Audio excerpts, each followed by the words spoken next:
বন্ধুরা, আজকে রান্নার ঘরে চলে আসলাম। অনেকক্ষণ আগেই এসেছি, এখন একটু গুছিয়ে টুছিয়ে নিলাম। এখন রান্নার ডিপার্টমেন্ট আমার, মানে আমাকে করতে হচ্ছে। যাই হোক, এখানে সব গুছিয়ে নিয়েছি, এই যে সব নিয়ে নিয়েছি। এখানে নিয়ে নিয়েছি মাছ, এই যে রুই মাছ করবো। সঙ্গে কেটে নিয়েছি আলু, পেঁয়াজ, ধনে পাতা সব কেটে নিয়েছি।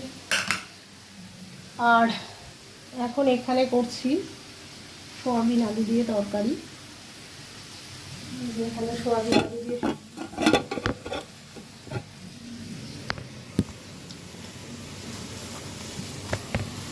আলু দিয়ে তরকারি করছি, বসিয়ে দিয়েছি। পেঁয়াজ দিয়ে, পেঁয়াজ আদা রসুন সব দিয়ে কষা কষা সয়াবিন আলু দিয়ে তরকারি করে নিচ্ছি। এই যে বসিয়ে দিয়েছি, কষা কষা করে তরকারি করছি। তো কষা কষা তরকারি আমার মেয়ে খুব ভালোবাসে, সয়াবিন আলু দিয়ে ঝাল ঝাল করে দিলে খুব ভালো খায়। এই একটু জল দিয়ে দিলাম তরকারির মধ্যে।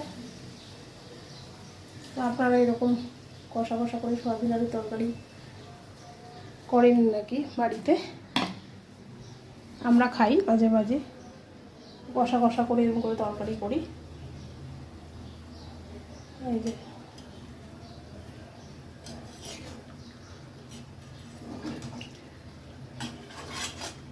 করে ঝাল ঝাল করে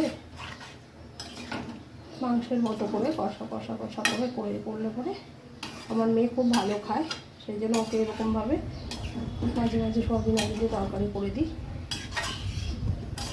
যেদিন নিরামিষ খাই সেদিন নিরামিষ করেও খাই অনেক সময় সয়াবিন আলুর তরকারি। এটা খেতে ভালো লাগে। নর্মাল যে নিউট্রিলাটা আছে সেই নিউট্রিলাটা দিয়ে করলে ওটা আরও ভালো লাগে খেতে বেশি। কারণ নিউট্রিলাটা অন্য এমনি নর্মাল সয়াবিনের থেকে প্যাকেটের নিউট্রিলাটা বেশি টেস্ট হয় খেতে। আর তাছাড়া যদি অন্যরকম এমনি করি তাহলে সেই সয়াবিনগুলো অতটা ভালো লাগে না খেতে। এটা আমি বসিয়ে দিয়েছি। আর শুধু বাকি রয়েছে, এখানে ভাত করব। ভাতের সব রেডি করে নিয়েছি, সব রেডি রেখেছি ভাতের জন্য। ভাতটা লাস্টে বসিয়ে দেব। আর লাস্টে ইচ্ছা আছে একটু চাটনি করার, দেখা যাক আম দিয়ে চাটনিটা করতে পারি কিনা, কতক্ষণে করব।